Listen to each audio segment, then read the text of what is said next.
So last time we looked at Foote's proposed solution to the trolley problem and what Thomson thinks is wrong with the solution. In explaining what she thinks is wrong with the solution, Thomson develops the new trolley problem. And the new trolley problem is this. Why is it that the bystander is permitted to pull the switch, thereby killing one rather than letting five die, but the surgeon isn't permitted to switch the organs, thereby killing one rather than killing five? And here's a proposal. Thomson is not going to accept this proposal, and she's going to offer a sort of simple variation of the original case in order to illustrate her problem with the proposal. But it's a proposal that's based on Kant. And remember, when I introduced Kant's categorical imperative, I said we're looking at one formulation of it, but there are other formulations. And one of the other formulations is this. It's never morally permissible to treat a person as a means rather than an end in herself. So the idea is you always have to treat people as ends in themselves. You can never treat people as mere means to an end. You can never use people. So here's the formulation of the categorical imperative. I call it here the second categorical imperative, but really it's just a formulation of the first. So how does this formulation help? Well, here's the idea. The sloppy surgeon treats his healthy patient merely as a means to saving others, and thus violates this formulation of the categorical imperative. But the bystander doesn't treat the one as a means to saving the five, and therefore doesn't violate this formulation of the categorical imperative. This is the ultimate moral principle, the idea goes. Therefore, the sloppy surgeon's behavior is not morally permissible, but the bystander's behavior is morally permissible. Okay? One way to think about it is, in the surgeon case, you need that one healthy patient. You're using that one healthy patient to save the five. But in the bystander case, you're not really using the five to save the one. They don't really even need to be there. Okay, so here's Thomson's reply to this. She says, let's just imagine the following. Just imagine that we make this a loop. So now we know that the train is going to careen down here and kill this one and come around and stop before it gets to the five. But, she stipulates, if this one hadn't been there, that train wouldn't have been slowed down enough. Maybe even this one causes the train to go off the tracks. And maybe the bystander knows all this. So the bystander knows if I pull the switch and send the train this way, it will kill this one and cause the train to go off the tracks, thereby saving these five. But if this guy hadn't been here, then the train would have just kept speeding along and killed these five. So now this guy is a means to the end of saving these five. Nonetheless, says Thomson, it's morally permissible to pull the switch, thereby killing the one rather than letting the five die. So the idea goes, it seems no less permissible to pull the switch now that one is a means to the end than it does when one isn't a means to the end. And if this is right, then the Kantian proposed solution here must be wrong. Okay? So why is it wrong? Well, because we're now treating this person as a means to an end, but it's still okay. That is the premise. These red crossouts should be a little lower. The premise that the bystander doesn't treat one merely as a means to the end no longer holds. And thus, it can't be the explanation for why it is, this should be through the bottom here, why it is morally permissible for the bystander to pull the switch. Okay, so that's just rejecting the Kantian solution. So what's Thomson's solution? What's her better idea? So here's the basic idea.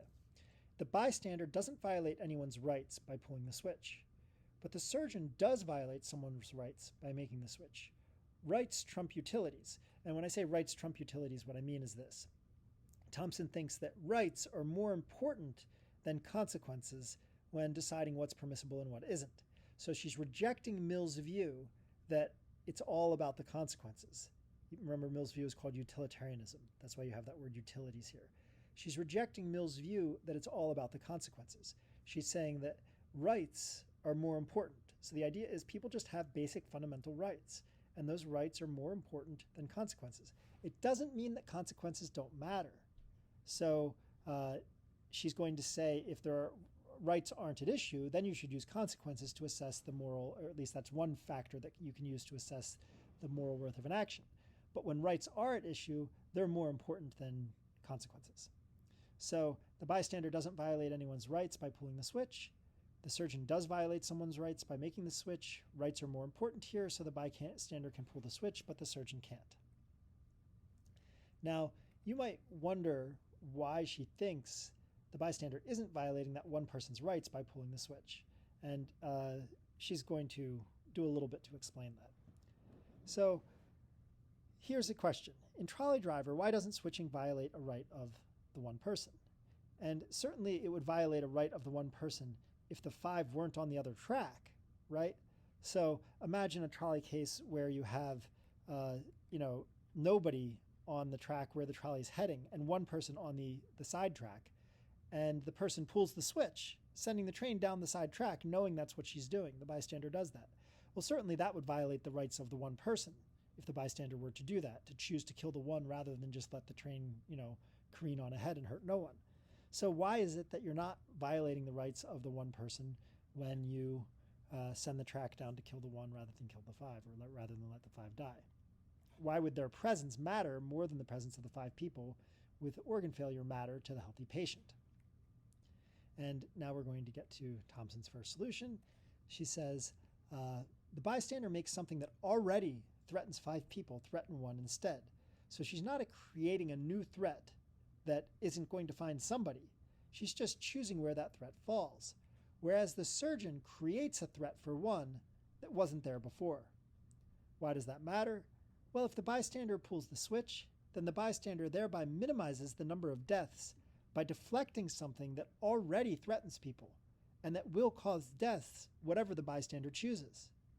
So somebody's going to die from this very thing, the trolley.